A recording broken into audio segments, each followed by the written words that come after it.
Hi guys, I'm the Atheist Mitch. I'm coming to you today with my first video, and sorry about the quality of the video, and hopefully not the sound, but it's kind of crappy. I'm on just my computer. This is my room. I'm just kind of starting out. I actually got the idea to start posting videos from TJ, or the Amazing Atheist. As a lot of you may know, he's on YouTube. He has a ton of subscribers. Everything he says, not everything, but so much of what he says is just so accurate on tons of subjects, and I've loved just looking at all of his videos, and I kind of got the idea from him to start something like this, kind of similar. Not to copy his idea, I hope he doesn't mind that much, but it's something that I've been interested in. Little background knowledge. I've been atheist my entire life. My dad's Lutheran, is Christian, and my mom is Christian also, but they never enforced any religious ideology on me. I was never Christian or any religion. I just kind of decided for myself, and through that I came to atheism. And what I hope to do here on YouTube is to just kind of define some different atheist beliefs, just talk about it, just to get the info out there, just and hopefully to change the minds. You know, that's the goal here. So what I'll start with today is, what is atheism? And atheism is the belief that God, or a God, doesn't exist, which kind of seems like an absurd idea to a lot of people. It's really not absurd, but to a lot of people, like if you took the world percentage of religious ideologies, like 30% or so is Christian, which is a lot, and there's tons of other religions that take it up. Atheists really don't account for that much population percentage-wise, but I'll go over that in a little bit.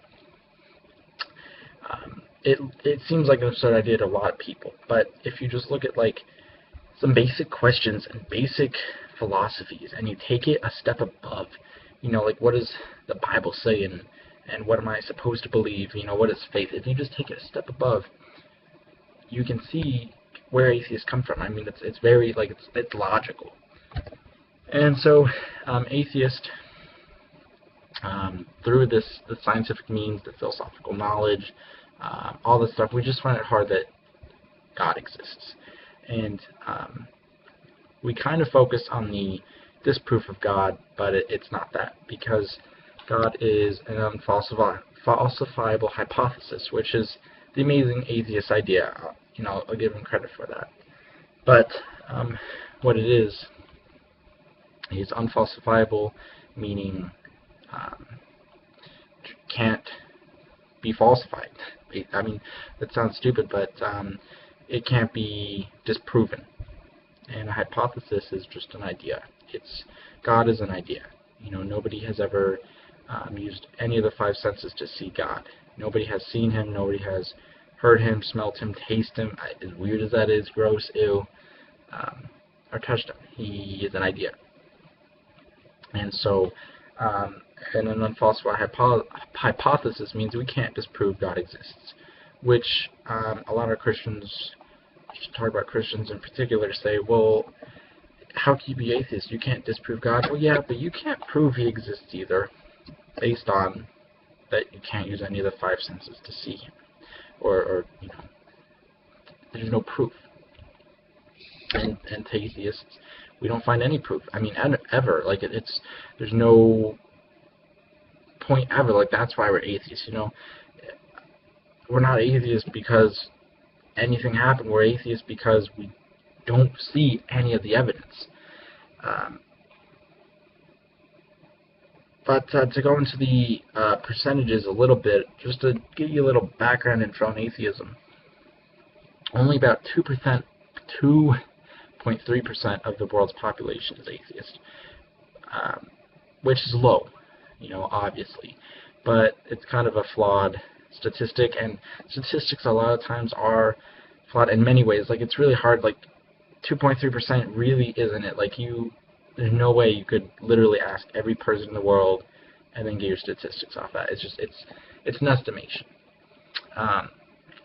12% identify themselves as non-religious but do not identify with atheism, and we believe that to be the social fear. I mean, I could tell you stories, and I know a lot of atheists could, that socially it restricts you in a lot of ways. In school, just with good friends, you could have a really good friend and then tell them that you're atheist, and they'd be like, "Oh, see ya," which is really messed up. To me, people are people, and it seems as like we're getting into this modern age that people are realizing that now. Like with gay rights, people, in the simplest terms, are realizing that people are people, and we need to treat each other as we want them to treat us. I mean, it's an age-old rule, but that kind of goes into like another video I'll talk about, like the atheism or not the atheism, the morality in atheism, because there is some, like I'm an atheist, and I can be an asshole sometimes, but I'm good for the most part. Like, I understand people are people, and I understand you should strive to be a good person, and I'll get into that in another video. So if you include some of that 12%, and the 2.3, you're talking about 15%. But Buddhists are also atheists in a sense, and don't take that literally, because it's not what I said. Buddhists don't believe in like a god, in a direct god. People say, "Oh, the Buddha's a god." Well, it's not. I mean, if you looked into anything about Buddhism, you would know Buddha is not a god. Buddha was I don't want to call him prophet, but he was a man, just like you and I, and he created a religion, which is awesome. But he's not a god by any means, and he doesn't want to be a god. And a quick quote from the Buddha says, "Do not believe in anything merely on the authority of your teachers and elders. Do not believe in traditions, because they have been handed down for many generations. But after observation and analysis, when you find that anything agrees with reason and is conducive to the good and benefit of one and all, then accept it and live up to it." And while it's not really atheist, it hits on a lot of atheist beliefs, and so maybe Buddhists aren't atheists; they're not fully, but the percentage of atheists is not 2.3. It's definitely a lot higher. And again, all that means is that we look for the logical, scientific evidence. Like, we look just a step beyond what we would call faith, and we look for true answers. And hopefully, in my next couple of videos, I can really show you what that means.